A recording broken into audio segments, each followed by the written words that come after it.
Bonjour à tous. Bonjour. Déjà, bienvenue dans ces live Excel numéro 4. Alors aujourd'hui, juste pour nous présenter, donc Tommaso Nicolato, je suis le responsable du secteur oenologie et biologie du laboratoire Excel. Ensuite, vous avez Steve Galisser, donc je suis technicien terrain sur la partie rive droite entre deux mers pour le laboratoire Excel. Et du coup, Paul Le Montagnier, du coup, je suis doctorant en microbiologie sur Brettanomyces et je suis basé à l'ISEV sur une direction de thèse avec Isabelle Masneuf et Vincent Renaud. Donc aujourd'hui, l'idée, c'était de vous faire la thématique est un peu l'usage donc des fûts et des bois, en général de l'élevage bois des vins, parce qu'on est dans une période en ce moment qui est assez critique pour les entonnages du nouveau millésime, mais aussi après les malots éventuellement, le nettoyage des barriques et aussi c'est un peu le moment où on passe du millésime 2020 au 2021 pour qu'il fait des élevages, 2020 2019 pour qu'il fait des élevages longs à un nouveau millésime. Donc il y a une sollicitation de toute la partie hygiène des fûts. Donc on voulait faire un peu un point là-dessus parce que le millésime 2021 il présente les premières données qu'on a, c'est que c'est un millésime qui est assez, enfin, qui présente un bruit de fond de Brettanomyces assez, Brettanomyces est assez présent sur ces millésimes, surtout sur les fins de fermentation malolactique et même les fins de fermentation alcoolique pour certains. Et aussi, on retrouve souvent même à des quantités assez faibles, mais des phénols volatiles autour de 40-50 microgrammes par litre, qui nous alertent qu'il y a eu quand même une petite production par Brett sur ce millésime 2021, dans beaucoup de cas. Donc, on va faire un point sur l'hygiène des fûts, qui, on sait, peut être assez critique sur ce point-là. Ici, c'est juste une image pour rappeler à tous qu'on travaille avec des surfaces, quand on parle de bois et en particulier d'élevage en fût, on parle des surfaces qui sont tout sauf lisses et qui présentent donc des énormes cavités à l'intérieur. Même pour nous, elles sont très petites à l'œil, mais en fait, pour le micro-organisme, il s'avère que c'est des réelles grottes. Donc, on peut avoir une accumulation de tout ça sur la surface des barriques qui nécessite une attention importante. Quand on effectue des carottages dans une barrique, on observe que le vent il peut pénétrer jusqu'à environ 5-6 mm de profondeur, voire un peu plus au niveau de la couleur, mais les micro-organismes, on considère que si on arrive à les éliminer à 5-6 mm de profondeur, le risque pour le vin de recontamination il est faible. Quand on fait des carottages, on observe principalement deux micro-organismes qui arrivent à descendre, à pénétrer jusqu'à 5 mm. On retrouve donc du Brettanomyces bruxellensis et de l'Enococcus heni. Donc, un moyen qui, ici c'est une citation de Louis Pasteur, c'est la solution qu'on retrouve et qui fonctionne le mieux pour éviter ce type de problématique-là, ça reste l'hygiène et le nettoyage du parc bois. Il y a juste trois éléments importants. C'est un petit rappel, vous êtes sûrement tous, vous les connaissez déjà tous, mais c'est que un nettoyage, pour qu'il soit efficace, il y a trois actions qui doivent se suivre. Il faut d'abord détacher les colloïdes et les cristaux et tous les micro-organismes qui se trouvent sur le bois avec normalement de la pression ou des jets d'eau qui arrivent à détartrer la barrique. Ensuite, il faut mettre en place une action antiseptique. Et ensuite, il faut les maintenir propres jusqu'à la réutilisation. C'est pour ça aussi qu'on évite de laisser les barriques vides longtemps. La problématique, c'est de les maintenir propres jusqu'au remploi. Il y a eu un article assez récent sur la thématique que je vous conseille de lire.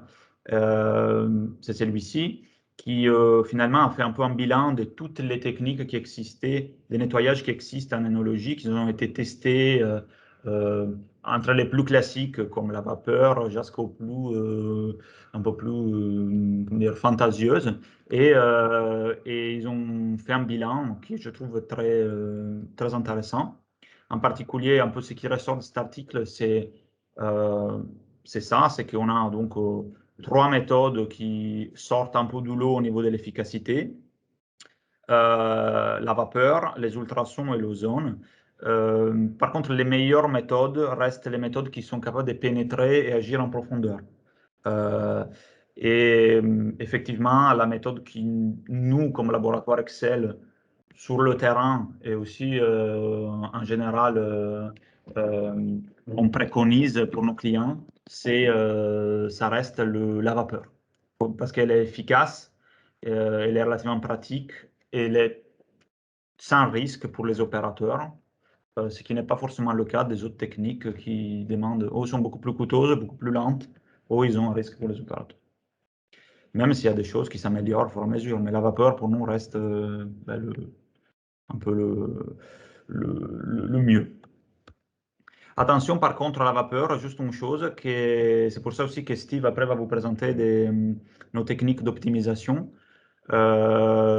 C'est qu'il ne faut pas penser que le plus on fait, mieux c'est, parce qu'on se rend compte que bien sûr, quand on fait un cycle de vapeur prolongé dans le temps, ben, on arrive bien sûr à détruire Brettanomyces.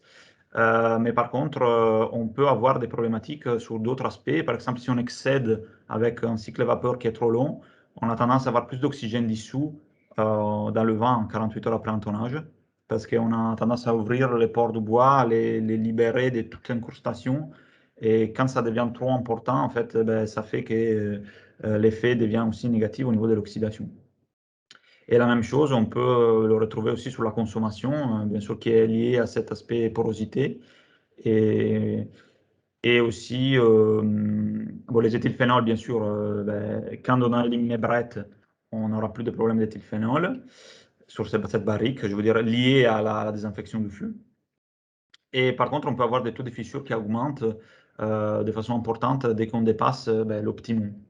Donc, il y a effectivement une option qui se trouve, enfin, une option qui se trouve au milieu de tout ça, qu'il faut chercher de comprendre et adapter pour avoir un nettoyage efficace et qui évite les casses.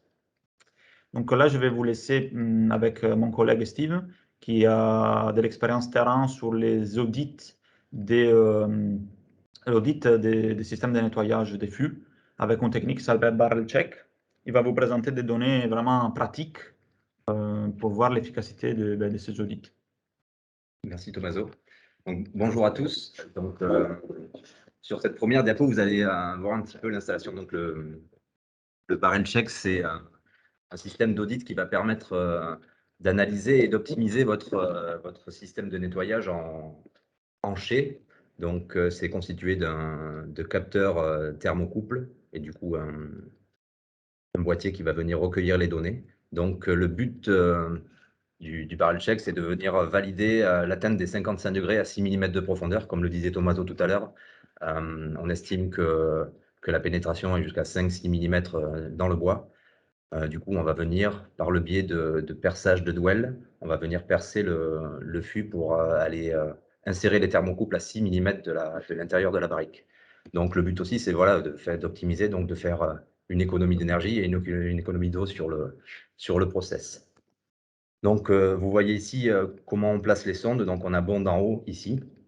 On va venir mettre une première sonde à l'intérieur pour mesurer la température réelle à l'intérieur de la barrique. Ensuite, on met une sonde à 6 mm au niveau de la Dwell de bonde, sur le bord de la bonde. On va venir en mettre une à l'opposé sur le haut de la barrique une fois qu'elle sera retournée à 6 mm. Et on va venir en mettre deux, une à 3 mm et une à 6 mm sur la partie médiane du fût, car c'est cette zone-là qui est la plus critique, car c'est celle qui est le moins en contact avec la vapeur, du fait du jet, de la condensation, de la retombée et de l'éloignement de la canne. Donc on va vraiment cibler cette zone-là à 6 mm pour valider notre nettoyage. Donc là, on va se mettre un petit peu dans des conditions d'audit. Donc là, c'est vraiment un cas d'école. On a toutes les courbes qui représentent les températures. Donc on a la température en pointillé qui est celle à atteindre. Donc on voit bien que toutes les courbes n'atteignent pas la température requise pour la désinfection. Donc là, on est dans un cas où on a un lavage qui n'est pas du tout efficace. Donc on est bonde vers le haut, un peu compliqué. Et ici, donc après modification, installation d'une canne MOG et bascule de la barrique bonde vers le bas, on se rend compte que toutes les températures sont atteintes. On atteint vraiment bien la température de destruction. Donc voilà, c'est C'est le but du barrel check. Donc là, on va passer plutôt sur des actions de terrain qu'on a fait sur différents chais. Donc on en a 2 différentes. On a cette partie-là où on était un peu dans des conditions basiques. En hiver, lavage à l'extérieur, donc température basse, on voit sur le début des températures, on est à 10 degrés à peu près. Et donc sur la première base, le protocole de nettoyage était bon d'en haut, avec passage à l'eau chaude, avec un générateur de chaude qui fonctionnait mal. On voit la courbe de température à l'intérieur qui est vraiment assez saccadée. Des pauses et des attentes entre les lavages. Donc voilà, on s'aperçoit que à la base, on a un cycle qui dure très longtemps, 1800 secondes, et on n'atteint pas les températures à la fin. Donc après modification, on est passé sur un lavage à vapeur bond en bas. Donc déjà, on a un peu fait évoluer la technique, et on se rend compte ici que bond en bas, on arrive à atteindre les températures, et toutes les sondes annoncent une température supérieure à 55 degrés à 6 mm. Donc la méthode a été optimisée. On pourrait un petit peu optimiser un petit peu plus en modifiant les temps de pause, en améliorant un petit peu le système, mais là, il faudrait un investissement sur une partie automatisée du poste de lavage. Ce qui est le cas sur la diapo d'après. Donc sur un autre chai, équipé vraiment d'une station qui est tout optimisée, mécanisée et avec un logiciel de nettoyage. On voit qu'on a une première partie en eau froide pour laver l'intérieur de la barrique, une montée de chaude qui est stable, donc voilà pour nettoyer, détartrer l'intérieur, la vapeur qui monte continue sans baisse de température, et un rinçage égouttage après, donc sur un système optimisé. Au lieu d'être à 1800 secondes, on a divisé par 2, on est à 900 secondes.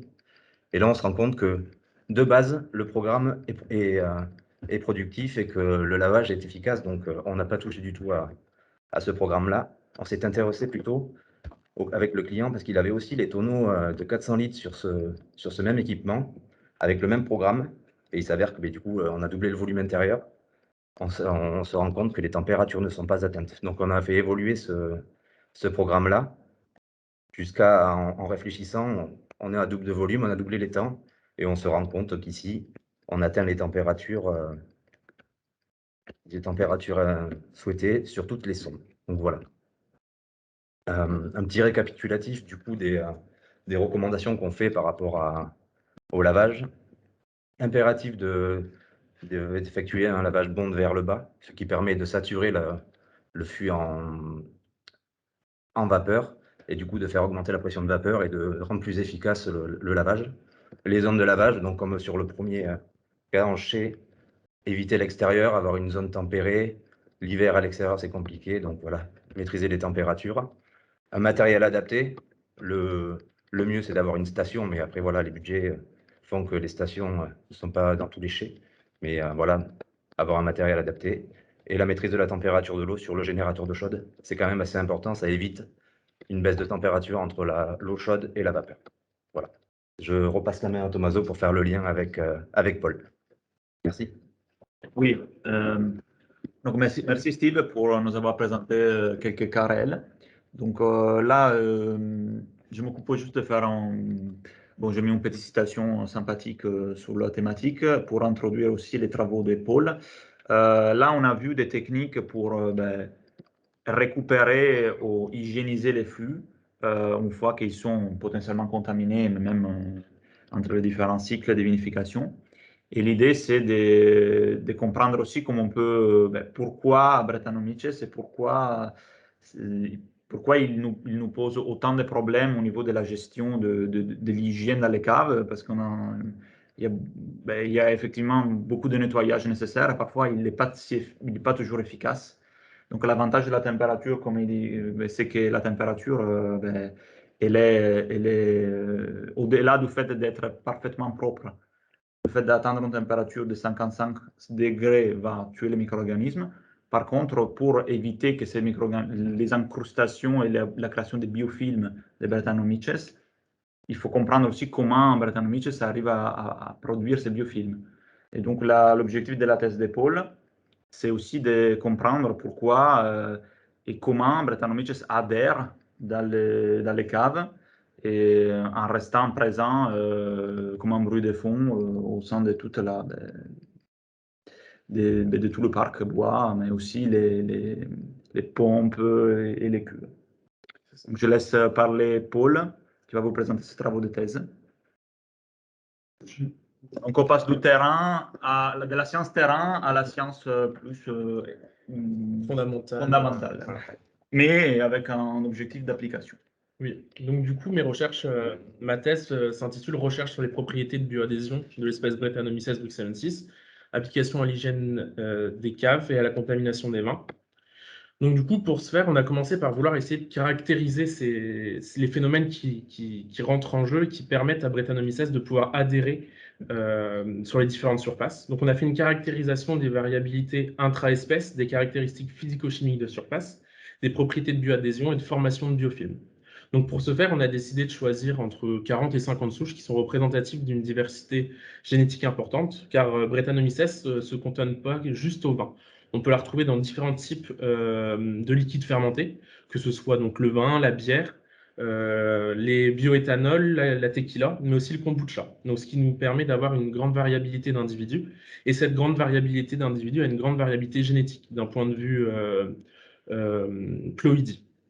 Donc, une fois ce choix effectué, on a décidé de choisir deux paramètres qui sont relativement importants, physico-chimiques. Donc, d'une part, l'hydrophobicité, c'est-à-dire en fait savoir si on a une souche qui va plutôt avoir un comportement hydrophile ou hydrophobe, et elle choisira plutôt d'aller vers des supports hydrophiles ou hydrophobes. Et la charge de surface, donc l'électronégativité, savoir si notre levure est chargée positivement ou négativement, ce qui va impacter aussi les interactions qui vont se passer entre la levure et le support. Et une autre partie, ça va être la bioadhésion, essayer de quantifier cette bioadhésion, voir comment elle s'initie. Donc, des travaux ont déjà été réalisés sur les biofilms de Brettanomyces. Ici, par exemple, vous avez un exemple de travaux réalisés sur une équipe de Dijon qui a montré qu'après 14 jours adhérés à de l'inox, on avait soi-disant une formation de biofilm. Mais si on regarde bien, on voit qu'après 14 jours, chez eux, on a une adhésion qui est monocouche. Donc là, on ne peut pas vraiment parler de biofilm, on va plutôt parler de bioadhésion. Donc, du coup, moi, dans ma thèse, j'essaye de voir si on parle vraiment aussi de bioadhésion ou de biofilm. Donc, on verra ça un petit peu plus loin. Et donc, du coup, je vous ai parlé d'un biofilm. Donc, un biofilm, qu'est-ce que c'est? Un biofilm, on peut le caractériser comme une communauté de micro-organismes qui vont adhérer à un support et, en se multipliant, vont communiquer entre eux pour pouvoir permettre la maturation de ce biofilm. Et donc, du coup, cette persistance dans le temps qu'on retrouve ici, compliqué à pouvoir les décrocher ou les supprimer. Et donc, du coup, moi, pour l'instant, je m'intéresse aux premières phases d'adhésion, donc c'est-à-dire les interactions qui vont se mettre en place entre le micro-organisme et le support, et les premières étapes de multiplication cellulaire. Donc, du coup, pour ces travaux, j'ai travaillé sur 54 souches. Et toutes les analyses qui sont présentées sont effectuées sur une même culture cellulaire, ce qui nous permet de se mettre en condition d'adhésion. Donc, du coup, comme je vous l'ai précisé avant, deux paramètres physico-chimiques. Donc, l'hydrophobicité avec la MATS, qui est une méthode qui nous permet de définir le pourcentage d'affinité à un solvant et donc, du coup, l'hydrophobicité. Et la charge de surface qui elle, est définie par tout ce qui est la composition de la membrane de la levure. Donc, pour expliquer un peu plus, rentrer un peu dans la méthode, pour l'affinité, c'est ce qu'on appelle la MATS. Donc, on mesure l'affinité à un solvant. On va mettre en contact une suspension de levure avec un solvant organique. On va créer une émulsion, donc comme une vinaigrette, et on va laisser reposer. Et du coup, en fonction de leur affinité, les cellules vont soit rester dans l'émulsion, dans les gouttelettes de solvant, soit vont repartir vers la phase aqueuse, ce qui va pouvoir nous donner leur degré d'hydrophobicité. Si on retrouve les levures dans la phase aqueuse, on va parler de levure hydrophile. Si on les trouve dans la phase organique, on parlera de levure hydrophobe. Le potentiel zeta, lui, va nous donner en fait un peu la charge de surface de la levure, savoir si la levure est chargée plutôt positivement ou négativement. Donc là, toujours pareil, on a une suspension de levure qu'on rentre dans un petit boîtier et où on y applique un champ électrique qui va en fait, et là, du coup, la levure va migrer en fonction de sa polarité. Soit elle va se diriger vers l'électrode chargée négativement, soit vers l'électrode chargée positivement, ce qui va nous donner sa charge de surface et donc son électronégativité. Et ça, c'est relativement important, car ça va conditionner une grande partie les étapes de bioadhésion, car comme on peut le voir sur les images de droite, en haut à droite, on a des cellules qui sont chargées négativement, qu'on a mis en contact d'un support aussi chargé négativement. Et là, on voit qu'on a une adhésion qui est très faible. Par contre, si on a des cellules chargées négativement en contact d'un support positif, et ben là, on voit que l'adhésion est relativement importante. Donc, du coup, ça va nous donner des informations importantes, donc que ce soit l'électronégativité pour les matériaux à risque, et pareil pour l'hydrophobicité, les matériaux qui sont en plus à risque et de pouvoir être des supports d'adhésion pour Brettanomyces. Donc l'hydrophobicité, donc là vous avez les résultats pour l'hydrophobicité, donc on a testé sur deux solvants pour valider la méthode. Donc là c'est le premier solvant, et du coup pour caractériser cette hydrophobicité, on a différents points. En fait de 0 à 40% on est sur un de 0 à 50% on est sur un comportement hydrophile, de 50 à 70-75% on est sur un comportement moyennement hydrophobe, et au-dessus de 75% d'affinité, on est sur un comportement hydrophobe. Ici, donc, vous pouvez voir que sur la quasi-totalité des souches, on est sur un comportement majoritairement hydrophile, voire moyennement hydrophobe. On n'a que 5 souches qui sont quant à elles avec un comportement hydrophobe, et ce sont des souches, donc les souches oranges, qui appartiennent au groupe des triploïdes sensibles au sulfite. Et donc, du coup, on valide à nouveau ce phénomène avec le deuxième solvant, où on voit bien qu'on a toujours ici, donc le comportement est plus marqué sur ce solvant, un comportement hydrophile des souches, avec seulement 2-3 souches qui sont supérieures à 75% et qui ont un comportement hydrophobe. Donc, si on passe à l'électronégativité, donc à la charge de surface, on voit bien que nos cellules sont chargées négativement, de l'ordre, avec un potentiel zeta, une charge de surface entre moins 10 et moins 30 millivolts. Donc ici, on voit quand même un groupe qui va se différencier des autres. Si on regarde avec le traitement statistique, c'est le groupe rouge qui est, lui, le groupe triploïde résistant au sulfite. Et du coup, ce qui me pourrait montrer que, par exemple, si on prend l'exemple de l'inox qui est chargé aussi négativement, on aurait moins de chances d'avoir d'interaction entre la levure et le support, du fait de leur charge identique. Alors l'adhésion a été très importante car elle a mis plusieurs choses en évidence. On a pu voir qu'en fait l'adhésion elle était donc souche dépendante. On avait un effet de la souche. Soit on a une adhésion qui est très importante comme on peut le voir sur la photo du bas, ou une adhésion qui est très faible sur la photo d'en haut. Et aussi on a pu montrer des morphologies différentes entre les différentes souches qui une fois adhérées.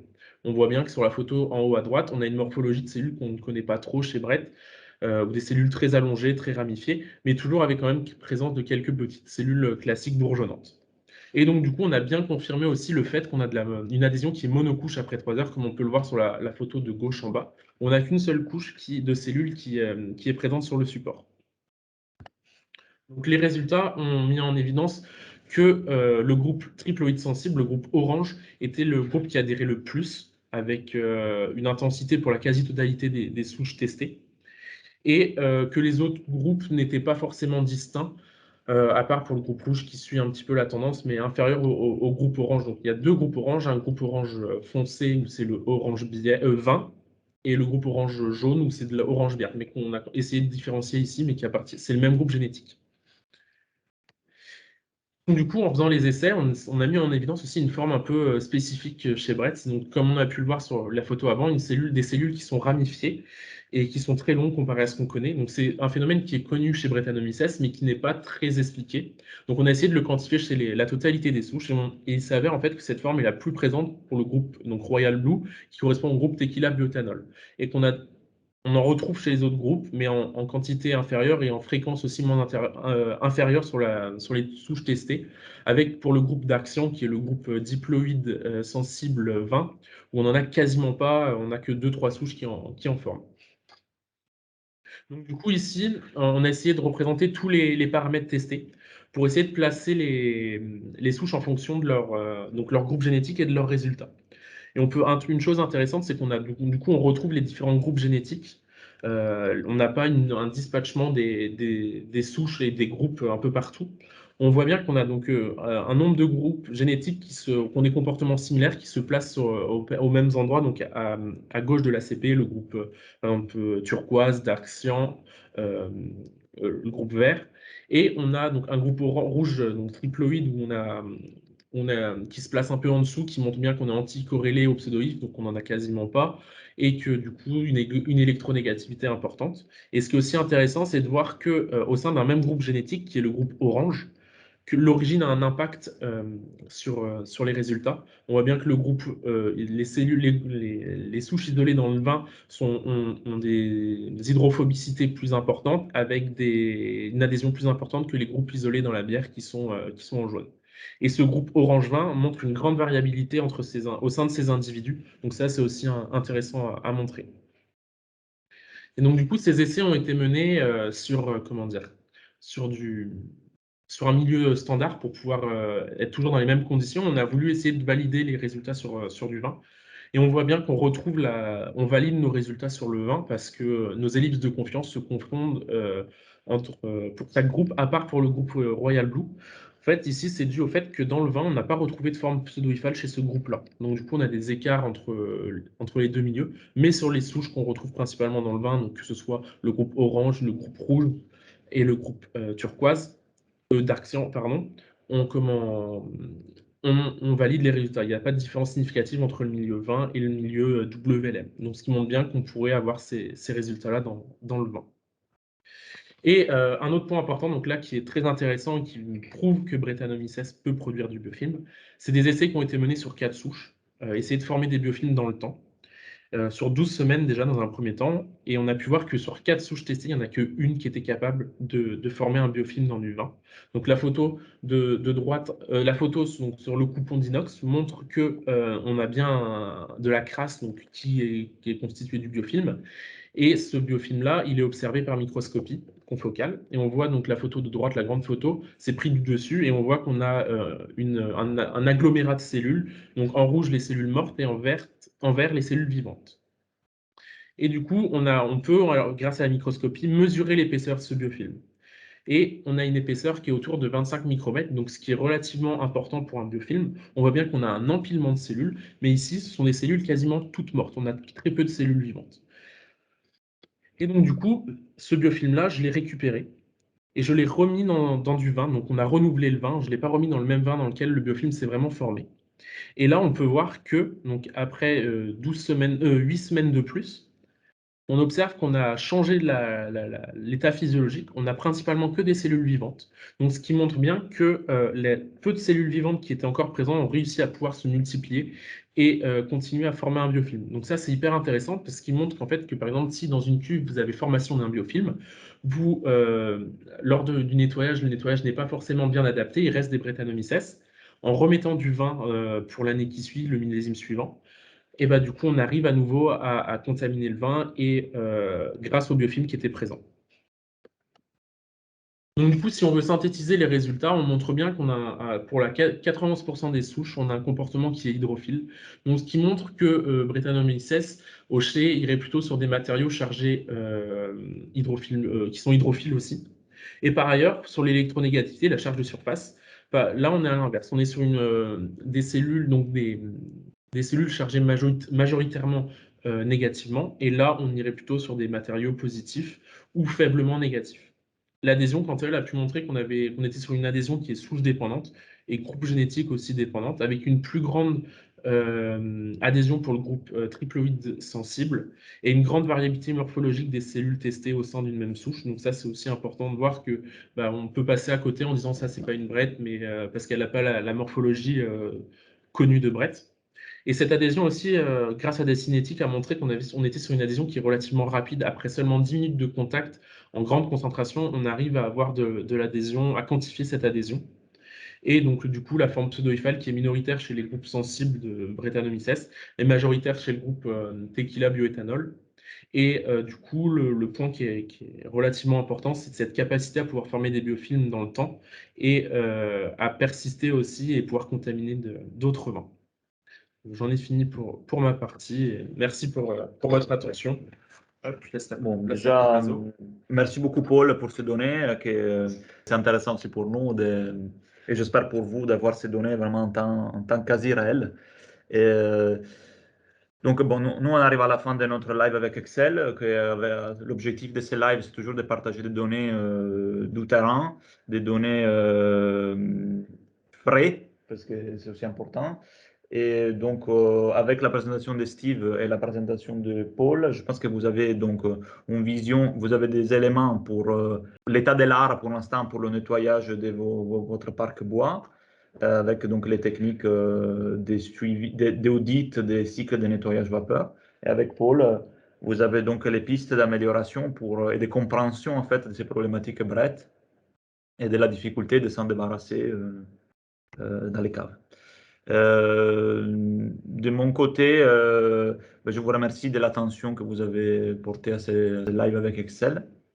Et n'oubliez pas que dans ce nouveau millésime, il y a besoin de surveillance là, parce que ça rend compte, on a beaucoup de remontées de terrain avec des problématiques brettes, donc très précoces sur 2021.